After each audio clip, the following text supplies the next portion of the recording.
Guys, welcome to the J. Scott Outdoors podcast. Today is February 1st, and I wanted to remind you that the Arizona elk and antelope application period comes to an end here in a couple weeks, February 13th. So make sure you get your applications in online. The paper application deadline has already passed. So make sure you get your application in. We're going to cover over the next couple weeks the Arizona elk and antelope applications. We're going to talk with some more outfitters. Make sure you understand, if you are applying in Arizona, we are in a severe drought. Let me repeat, we are in a severe drought. And if things don't change, we will potentially have some antler growth issues. We will have some potential bugling, maybe some, cows not cycling, potentially not a good rut. This is looking like an 02. The last time we've had a drought that looks like this, it's 02, and it was a rough year. 96 was also a rough year. I don't want to be Debbie Downer, but I want you guys to understand what you're dealing with potentially here. So, guys, also, I'm going to be in Salt Lake City at the Western Hunting Expo. I don't have a booth. I'll just be walking around on Friday and Saturday. If you're going to be there, love to hook up with you if you're a podcast listener. Love hearing from all you guys, meeting you guys. So look me up. You can shoot me a direct message on Instagram or email, and love to meet up with you guys.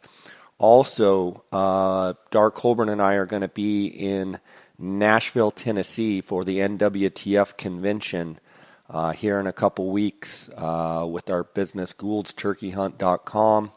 We're going to be in booth number 1360, and all you guys out east, even you Midwesterners, and any of you turkey hunters for that matter, if you listen to the podcast, come by and see us in the booth. That's booth 1360 out there in Nashville, Tennessee at Opryland. Guys, I want to thank you for your support of this podcast. Just finished the month of January, and I believe we set five months in a row. We set download records, and we are getting close to 1 million downloads for the month. And it's just an astronomical number, and this whole thing wouldn't be possible without your loyal support, you guys listening to this podcast, and I really appreciate it. I want to encourage you to send me an email or send me a direct message on Instagram if you have any questions, comments, or anything about the podcast, anything you want to know. If I don't know the answer, I'll dig and try and find it for you. And I just love hearing from you guys. You can send me an email at jscottoutdoors@gmail.com. You can send me a direct message at jscottoutdoors on Instagram. And I've been gone here for about 18 days or so. Finally got my voice back. I was pretty much lost my voice and was kind of off and on coughing and sick through the whole Coues deer hunt. But we had a great hunt in Sonora, Mexico.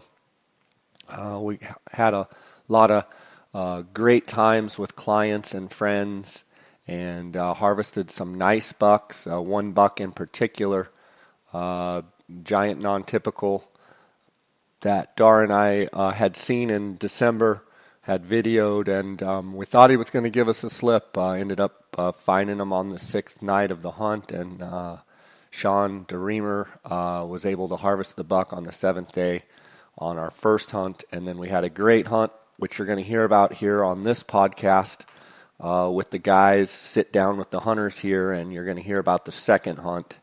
Had a great group on our second hunt. Guys, I want to finish here and thank the sponsors of this podcast, GoHunt.com Insider. I want to remind you that that is the most valuable tool that any Western hunter could have when they're looking at all the units across the Western U.S. to apply for. if you go to gohunt.com/JScott, you're going to automatically get a $50 Go Hunt Gear Shop gift card when you sign up to be an insider member. And remember that they have the most accurate draw odds out there on the market today, and all of the incredible giveaways, gear giveaways, hunt giveaways that Go Hunt does with their insider members. It's truly a valuable resource, and I encourage you guys to check it out. Also, thank Jason Hairston at Coues Ultralight Hunting. And for those of you listening, if you're at SCI today, tomorrow, or the next day, definitely go by and see the guys at Coues Ultralight Hunting. Check out all the gear. They'll also be at Salt Lake City at the Western Hunt Expo. And go say hi to Jason. Go say hi to Brendan. Tell him you're a podcast listener. And if you have any questions about the Coues gear, make sure you go get your questions answered. You can also always ask me any questions about gear. I want to thank Jason for their sponsorship with the Coues Ultralight Hunting. I want to thank them for their sponsorship of this podcast. Also, PhoneScope, use the JScott16 promo code and you're going to get a 10% discount at phonescope.com. That's all the products. The adapters are amazing. You guys have probably seen them on my Instagram account where PhoneScope is made adapters where they can adapt any phone to any binocular, spotting scope, or optic, and you can be immediately taking photos and videos, and that's what I use, and you'll see all the videos of Coues deer and elk and mule deer, sheep, whatever, on my Instagram account. That's all taken with a PhoneScope. I want to thank them for their sponsorship. Also, the Optics Authority, the Outdoorsmans, they're in Arizona. If you use the JScott promo code, either on outdoorsmans.com or if you call 1-800-291-8065 and use my name, use JScott, you're going to get a 10% discount. And I just want to thank these four sponsors for being with me. We are coming up on my third anniversary of this podcast. About February 15th in 2015 is when I started the podcast. Just an amazing, it's just been an amazing ride. And I want to thank the sponsors for being there along on that ride, and I want to thank you guys for supporting the sponsors. I hear from them all the time about all the support you give them. All of the sponsors of the J. Scott Outdoors podcast will be in Salt Lake City at the Western Hunt Expo. Make sure you drop in and see them. Stop by. I'd love to chat with you guys as well. And let's get right to this episode, and I want to thank you guys again for your support. Welcome to the J. Scott Outdoors podcast. We're down here in Sonora, Mexico.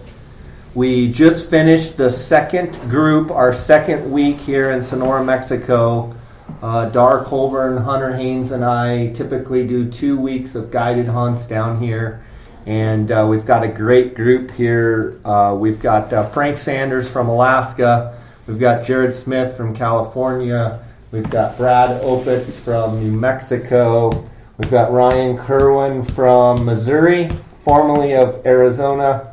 We've got Chip Bartell of Arizona and Aaron Hyde of Arizona. Hunter Haynes is, who knows what he's doing in the other room, but we'll get him here in a minute.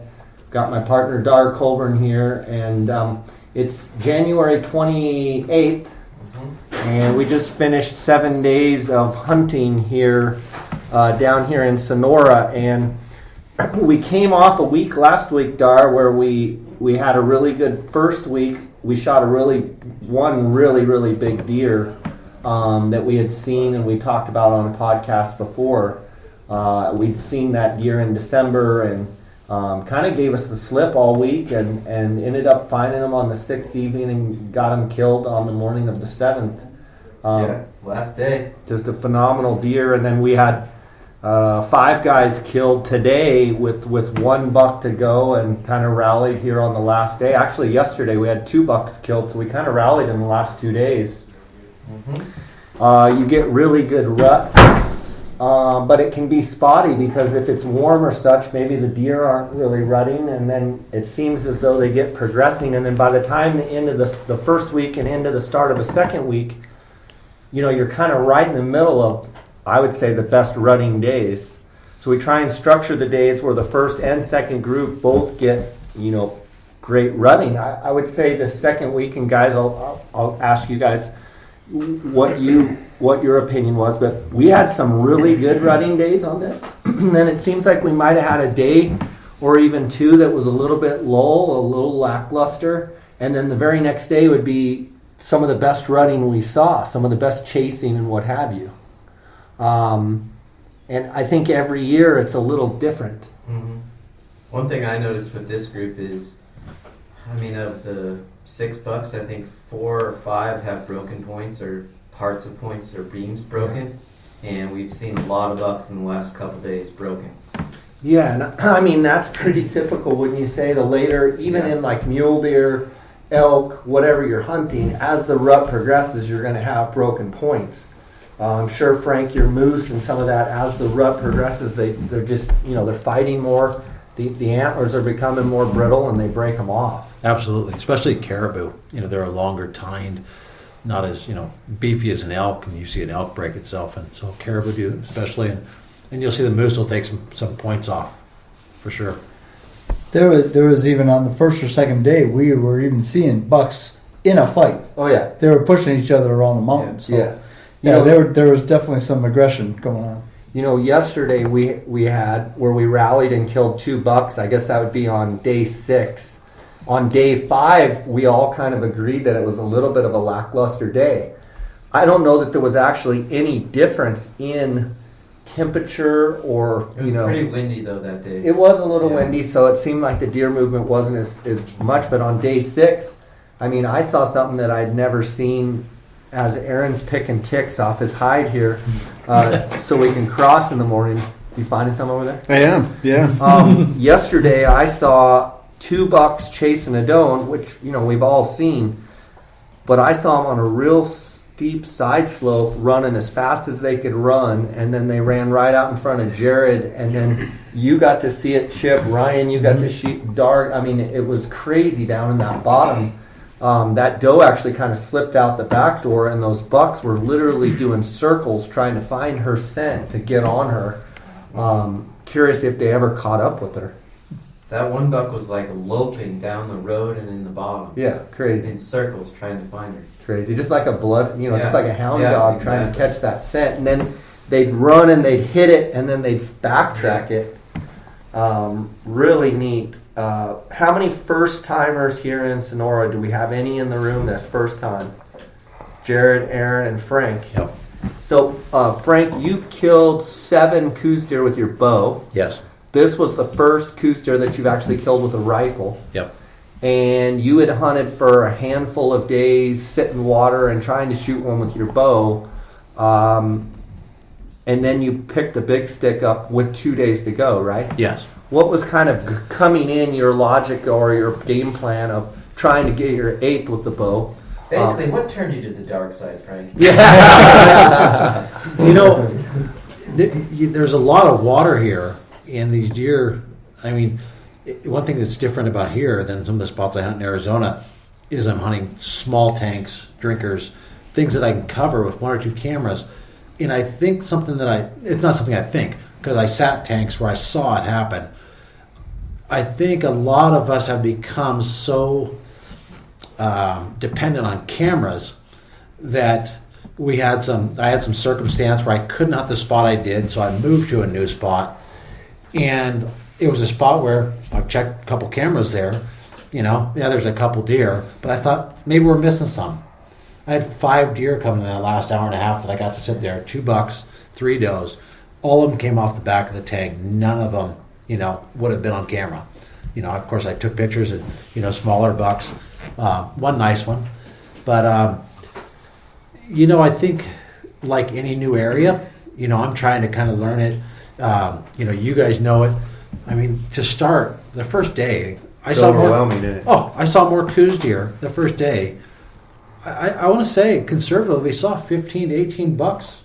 When you count small guys, medium, a few big ones, and a ton of does. So with having that many deer all over, you'd think, well, it'd be easy, and it's not, because I overthink things. I think I hate to use think so much, but I spent a lot of time kind of bouncing around. When looking back and thinking about what I just said about the cameras, I think I'd been better sitting a couple of those spots pretty steady. Yeah, consistent. Yeah. I feel like when you start bouncing around, you're just basically chasing yesterday's news. Yeah. And then it's not enough of a pattern that you just bounce around. I almost think you would have been better off in one tank and never left that tank. Absolutely. Yeah. And it was hard for me to determine which tank that was right at the beginning because, Dar had a good game plan. He said, hey, let's spend a day or two and kind of figure out where you want to be so you're putting your time in your highest, your best quality spot. Well, we were kind of relying on the cameras and then just glassing the first couple days and then seeing what was what after. Now, I will say if we would have had cameras running, say, a month ahead of time, where we had a bunch of data, where you could really start establishing a pattern or timeline of when bucks are coming in. We did, but a lot of them dried up and had one camera on a tank, and it just doesn't show you. Yeah, and I think the cattle too. When you have so many cattle, I think it changes. I think the cattle are a big factor. Yeah. But with that being said, the one spot that we found that I spent the majority of my time was literally, there was cattle in it every day, and there's hardly any water. So you would think if that was the case with the cattle, it'd be the opposite. Think they're not going to come in here. But looking back, and it was dirty water. It was like the water in cow tracks. Where there's like urine and everything in there. Poop and, I mean, not I think they're just used water. to it. You think so? I think so. But so you ended up you switched to the big stick, and you and Hunter went out on day 6 and got a nice buck. I did. Bunch of points, multiple points on that buck. Yeah, 6 points on the one side, and I was actually dropped off a ridge on a buck that I got on. We saw a buck down at the bottom that so it was an older buck, not a great scoring buck. And on the way to him, I spotted another buck, and I got the spotting scope, and I saw his right side had 5 points, and I knew he deserved a better look. And you were talking about the rutting yesterday. He had a doe pin that was trying to get over the ridge, so I tried to get to him before she got over, because I knew wherever she went, he was going. He was cutting her back like a cutting horse. Yeah. And in that 800 yards, I lost him. And then Hunter called me on the radio and said, hey, I got a really neat buck, something I think you'll interest you, because I was more into the neat or the heavy than I am. You score. heard 6 by 5 and said, yep, I'm there. You're right. Yeah. Actually, he heard giant. Giant. Yeah. The word giant. I didn't have to think too hard on that one. Jared, your first time in Mexico, first time Coues deer hunting. Correct. From a guy that's done a lot of hunting, hunted a lot around the world and such as well. Right. Your first impressions of Sonora, impressions of the Coues deer, what are you thinking? First of all, I was very impressed with the accommodations here. This is a great place.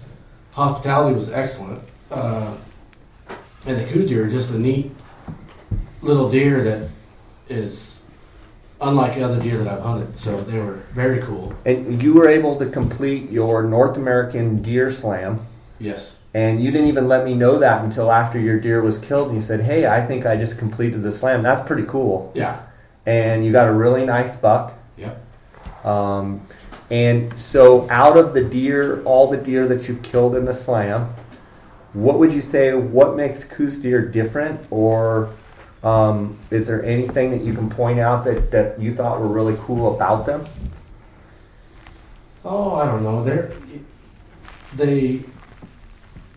They seem to rut, from my limited experience, a little more, ferocious? I don't know. Aggressive? Yeah, they were more aggressive yeah. than what I've seen. Mule deer, yeah, which I've hunted quite a bit in the rut, blacktail, not so much. Pound for pound, they're definitely ferocious. Yeah, I mean, they get they're out. aggressive for sure. I wonder how much of that is actually because it's pretty open and we can actually see them really moving around. Right. And maybe some of the other deer, we don't get to actually watch them as much with their behavior and such. That could be true. Yeah. I think they were doing some fighting and stuff overnight, those couple nights too, because it sure seemed like the last couple days we would see bucks one day and the next day they'd be broken. Yeah, and how much of that do you think is with the coming moon, with the moon getting more full? It's going to be full here in 4 or 5 days, I think. It seems like at night when, or when we wake up in the morning, even tonight coming, you can already see the moon and it's bright and, they're probably spending a lot of time on their feet chasing. Yeah, definitely. Correct. Warmer temperatures too. Yeah, it's and warmed up. that was another thing I was going to point out this week. I mean, we had one morning where there was maybe just a little skip of frost, but I mean, and for the whole 2 weeks, Star, it's been about as warm as I can remember down here. Yeah. There was ice in the river crossing though. The first morning. Every morning. Oh, was I there? crossed it, yeah. Okay. So I think those valleys are getting colder. Yeah. But once you get out of that bottom, it's warm. Yeah. And Aaron, so this was your first Coues deer hunt.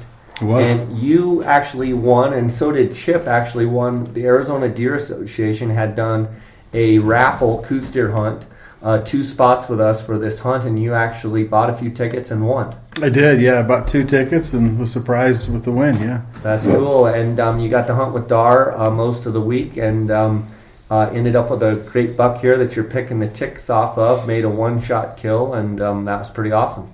It was fantastic. It was a great week. I couldn't have asked for anything better. Great experience all the way around. Good. Now, so Brad, you actually just killed a Coues deer in December, your first Coues deer, Yes. and you shot him with a bow. You hunted with another outfitter and hunted kind of in the desert, and shot a Coues deer with your bow, and then you got one with a rifle. What were your impressions of hunting these deer in the mountains? Primarily an archer, so I really like that aspect of it. A lot of smaller deer down there, though, down by Hermosillo. Body size or antlers? Antler size down Okay. there. Okay. We didn't see as many deer, a lot more here Okay. in this area. But they're a lot more vocal. When we were hunting down there, they were grunting all Really? the time, snort wheezing Huh. constantly. Now, do you think if you were closer to them, to these deer, you'd hear the same? I'm sure you would. Yeah, Yeah. this is a whole different game here. This is long range stuff. So, Mhm. but I enjoyed it. I wanted to try something different Mhm. and try for a bigger deer, which this was a lot nicer deer. Right on. You got a really nice buck. Congratulations. Two in one season. That's pretty good. Hard to beat, huh? Love the Coues deer. Yeah, for What a sure. challenge. And so we've got Chip. You actually won the other spot. Yep. Yep. Aaron won the one, and you won the other. Yeah, Aaron wasted some money because I only bought 1 ticket. One ticket. and I ended up winning. So And you've been in Sonora before. I have been. Did you notice anything this week different than the trip before, just with the deer or in general? I think what I noticed, at least on this ranch, was there was a larger number of deer. There were deer everywhere. It was hard to find a day or a hunt where you didn't run into deer. It may have been does and it may have been small bucks, but you were always getting activity. Mm-hmm. That may have been assisted a little bit by having the guides and the eyes that you guys have, that we're seeing a lot more than I would normally see on my own. But the opportunity was much more accelerated than in any other ranch. So the experience was really good. The experience was great from top to bottom. Yeah. From top to bottom. Like somebody was saying, the accommodations, as well as just the deer experience. It was something I had never had before. And it's also nice to go on a hunt and you gain 5 pounds from all the good cooking. It's tough. Our group last week is going, wait a minute, we didn't get good cooking. Dar was the cook. I wouldn't tip that cook. Yeah. I was thankful for this week. I thought it was kind of fun yesterday when all that rutting was going on and they started rutting below Jared and Dar could see him and Ryan and I could see him. And all of a sudden on the radio you go, he just crossed the road. I'm like, Chip, where are you? it was fun to have, everybody spread out. I mean, we're probably, from one point to the other, a mile away from each other, all looking at the same deer. And that was a lot of fun. I mean, it added a lot of... And they were covering a big distance. And we still lost track. Yeah, we still lost them. We had them triangulated from every angle, and we still lost them. Yeah. Ryan, my sidekick all week, Ryan Kerwin here from Missouri, actually, I probably have to split my winnings with you because I do have to say here, two people around this table particularly made it. Oh yeah, here we go. Get the money out, boys. Pay up. There you go. $70. We pay our bets. Do you hear the money now? So Ryan and Aaron had gone up a certain hill that we now call $70 Hill. And Ryan and I had already, and Jared, I believe, had already made it up that hill. Yep. And Dar had... In the Ranger, and Dar had spun out and said, I think he said that you can't go up it anymore. I said, I know I can go up that hill. And then it said, I'll bet you $50 you can't go up that hill. And Aaron said, I'll bet you another 20 you can't go up. So this morning, on the final morning, Ryan, happy birthday, by the way. Thank you. Ryan Kerwin's birthday today, and he had the last man standing, so everybody was out glassing for you today. happy birthday. Dar had a big buck spotted, but when we came back, we had to go by $70 Hill. And I had to take that right turn to see if we could do it. Yep. And you were cheering us on, and we made it to the top, and I love the smell of fresh money. Yeah. I will say, right now, Goodyear is probably going to take all that 70 and then another 100. Yeah, they're going to have to replace the belt and the clutch. Yeah, exactly. I've I hope it was worth it. Yeah, I've never been shy to blow up a $20,000 rig over a $70 bet. Ryan, you as well, you've hunted all over the world, hunted a lot of different things, shot a really nice whitetail on your home place back in Missouri. Big heavy buck, and you had kind of said all week that you wanted kind of a special buck. Weren't really concerned as much on score. Would like something with some mass, some character, just something a little bit different. I believe you have one Coues deer to your credit. I think around 95 inches. If that, yeah, I'd be lucky to be that. Yeah.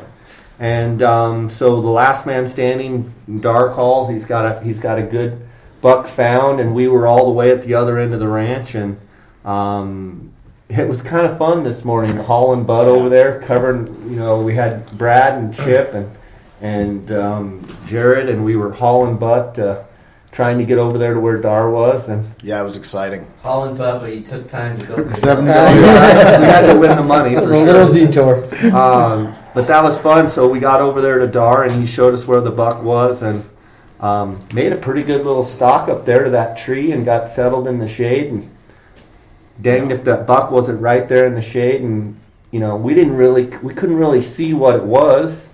We were kind of going off of what Dar had said, and you were set up on your tripod. Wait, what did I say? Huh?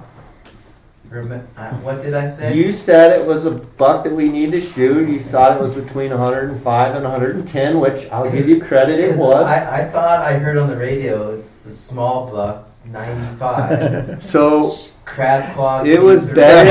And I Did I kept not hear that? I think kept you did. seeing Oh, a I crab did. claw. Little did I know it was a G4. So I'm questioning Dar, and he's going. I'm going, well, we're just probably going to just shoot it. And then he goes, well, you need to verify it. Yeah. And that's where the blob came in. Well, yeah. I mean, all I could see was a silhouette, and we talked about where the body was and where the head was and where we could place the bullet, and we decided to do that. Yeah, 421 yards, and Yeah. you click the turret, and I didn't really know what to expect because honestly, the way the deer was shaped, it literally looked like a watermelon. Yeah. And that's a pretty small target at 421 yards. Yeah. And we talked about you said, well, how big does it look? And you shot it, and it literally fell over in its bed. Yeah. Perfect shot right through the point of the shoulder, and congrats, a 4x3, beautiful little buck. Thank you. Yeah, nice scoring buck, and Dar, you were right on. Thanks, Jay. That'll be $50. That means more than $50. Giving Dar a little credit. You know, one thing that I'd like to point out or say, I've been obviously in the outfitting business too, and I've been on a lot of hunts, is something I saw here that I've never seen. I've seen it, but never to this extent, was as each person was done, the involvement, everybody got up the same time every morning. You know, typically what I've seen is, I haven't done many guided hunts, I've guided a lot of hunts, is when a hunter's done, they kind of just, get pushed off to the side, hang out in camp or whatever. But the involvement of each hunter here, like this morning, we were all up at 5 again, we all ate at 5:30, and everybody's spread out to help each other. Is absolutely outstanding. It's fun, isn't it? It is fun. Yeah. But I mean, it says a lot about you guys as an outfit. And, I think it was Jared said, I don't want to sit around camp. Yeah. So being able to communicate with each other and everybody working towards, everyone's success. Yeah. Well, I think one thing that plays into that, there's some people that don't like radios and they don't like, that communication aspect. I think there's a whole nother way to look at it that, half the fun is communicating. What are you seeing, Frank? Right. What are you seeing, Hunter? Dar, what do you got? Aaron, what are you seeing? And having an involvement where everybody kind of knows what's going on, and we're all kind of working to a common goal. Even on day one, when everybody's kind of hunting in different places and not necessarily cross-glassing, but then as the week goes on and bucks start getting shot, it becomes more of a, hey, I got bucks over here. Yep. You might come take a look. That makes it fun. It was, absolutely. Yeah. And it was impressive. Thank you. Thank you. Well, I said it once or twice during the week. I said, this is a team sport. Yeah. Yeah. And this team generally made that true. Yeah. I mean, at the end, for Ryan's buck, I sat and just tried to calculate a little bit. We had $15,000 to $20,000 worth of optics looking at this one buck. Yeah. For this one shot, for this shoot one the blob. hunter. To shoot the blob. To shoot the blob. Yeah. And it was everybody was there and everybody was getting their free It's time. pretty neat. Yeah. It was fun. Yeah. Yeah. I'm just recapping some of what we saw. A lion. One lion. We saw some quadamundis. About a billion javelina. A billion javelina. Right. Turkeys. Turkeys. Not many coyotes, although we got a few on the cameras. Yeah, I saw quite a few coyotes. Did you? Yeah. I didn't see many coyotes. Saw a few, but But, what else? What are we missing? Fox, you saw? Saw some a fox. lot of foxes. Really cool cardinals and some neat birds. Sonora, if anybody listening to the podcast here hasn't been to Sonora, whether it's a deer hunt or a turkey hunt or just to go visit Sonora, would you guys agree? I mean, we're in a place right now, when you look at these mountains, if you weren't here, you probably wouldn't even think it existed in Mexico. No. Oh, absolutely not. Pretty There's amazing. a river running through the place. Yeah, river. It's crazy. I think one of the biggest things too about it, and a lot of people asked me when I told them I was coming, was the safety factor. And I saw zero problems. I mean, I think that it depends obviously where you're at and situational, but zero problems with the way everything ran. I mean, it's about as smooth as it could freaking go. Don't you think, Frank, though, I mean, you're an outfitter, a very successful outfitter in Alaska, and you have a lot of travel things that you have to deal with, maybe not as much of safety issues and stuff, but don't you think a lot of it is just kind of people's perceived notion of that maybe have never even done it? Exactly. And they hear something, and then they take it, and then they hear something, and it's really not the real deal. Well, it's that, or they take one or two situations that'll happen in an area. When you say, Mexico, people, I don't know if they look at it. The size of the country is incredible. Yeah. That's like somebody got stabbed in the U.S., so we're not going to go outside. Well, that's, Every hour. Exactly. Yeah. We got a pretty broad area to cover. But yeah, and I think I know a lot of it has to do with your guys' planning for crossing the border and your knowledge. It's invaluable. It's absolutely invaluable. It helps to have somebody that knows what they're doing. I mean, you guys cross how many times 24 times a year. I mean, we've done it a At lot, least. and And so it really helps. That's for sure. And it provides us with a lot of confidence to know that you've done this. Just follow your instructions, and you'll be fine getting over. Yeah. That was my number one question when I talked to Jay the first time, and he had all the paperwork ready. This window, then that window. This is the paperwork you need. It couldn't have been easier. It was great. Yeah, it's been a trial and error process for sure. And it's kind of a steep learning curve, but it definitely goes smoother when you have everything in order. So, how many ticks do you think you've picked off that sucker?